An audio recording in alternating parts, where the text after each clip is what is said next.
8/5/2023. This August. I'm enjoying the oil field and their engines running over there this morning. Let's talk a little bit about Carpal Tunnel. This is common sense. This is pretty much what I'm saying. It's hard to understand it, I guess. I don't know. To me, I see it plain as day. Well, here comes the truck. Yeah, I'd show it to you, but nobody wants to look at it. Toodaloo. Such a peaceful place this was before the oil field come in here. So peaceful. Up here in your neck around C4, C5, C6, and C7. I'm not sure all the ones exactly which nerves, but you got them on the left side and you got them on the right side, and they run down your arm. Ooh, imagine that. So when you go in there and they chopping up your hand for a neck injury, that's the first thing that's wrong. It's the same thing that's wrong with people that are having seizures. If you got a seizures disorder, some type of seizure issue or whatever, the most likely cause is going to be in your neck. And since they ignore it, and they won't chop up your little hands, say that'll fix it. It won't fix it up here. At least not on me. This nerve came to life. It was smashed. And it runs my right index finger, probably pretty much the whole 2 fingers there, and maybe my thumb too, quite a bit of it. And this thing's coming back to life. And the pain that I feel is a healing nerve.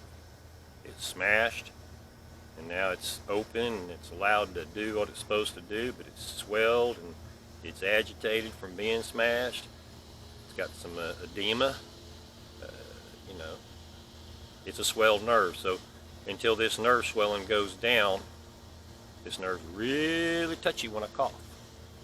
And I have to like tilt my head to the right a little bit if I cough. Because if I stand straight up on it like that and cough, it burns right there pretty hard, like somebody's sticking a nail in it or something. But this nerve damage goes all the way down the top of my hand and into these 2 fingers for sure. And they're trying to relocate. These fingers are actually trying to go where they were originally supposed to go, where they were originally supposed to be. And they've never been there before. But my body keeps trying to put them back in. And I put my hip back in, my right hip, my right knee's moved and shifted, my left shoulder's shifted and moved, and I'm getting some tingling on this side.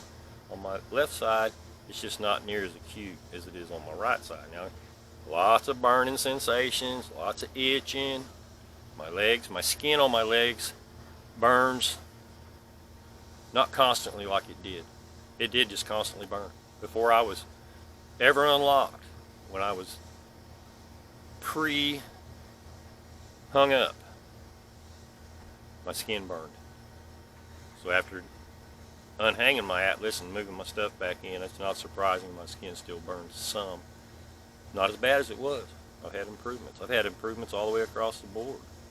My eyes are trying to work in with my brain. There's a little exercise that I picked up on, has something to do with the vagus nerve, and they always say vagus nerve this, vagus nerve that, vagus, carpal tunnel this, carpal tunnel that, carpal.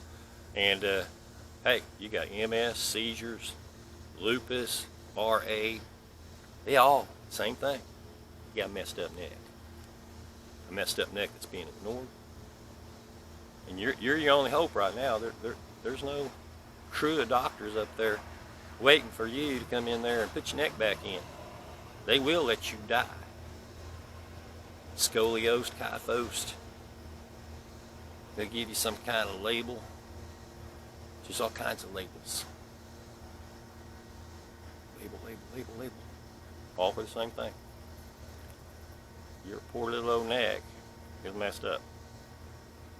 It's not straight. You got a hump on the back of it right up in here. You get tingling down here and pain in your hands when you use them and stuff. It's because you're grinding on a nerve right there. It's leaning on it. And it's hung up right there. It's hung up down here because it's hung up here. You got to unhang this to unhang this. If you want out of your seizures, you're going to have to get in there and unhang your atlas. Fibromyalgia. Heh, man, you put all these things together, and you're looking at pretty much the whole population. 80-90% of the people could be a lot healthier, could have a lot better growth, a lot more healthy looking, a lot more physical abilities, a lot more brain power. Because when you cut the blood off on your brain, and you take this artery right here on your temple pulse, and obliterate it, blood, your brain's starving for blood. And they just leave people like that. And you wonder why there's so many sick people. This is several forms of cancer too. When you restrict blood flow to the brain, and the brain can't do its things because it's starving for blood. It's got a few bad nerve connections to go on top of that. It's all smashed up into your eye or into your ear, all up into your sinuses. Depends on your dislocation. But anyway, this God bless on the 405.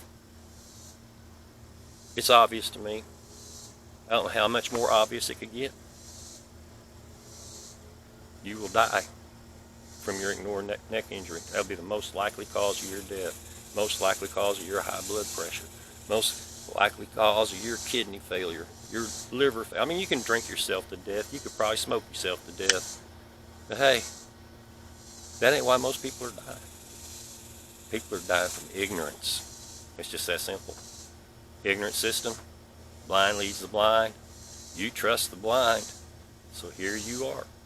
Anyway, God bless on the 405. I got to go do some work before it gets hot. It's supposed to be 103 today, and we're going to rock and roll early. Later.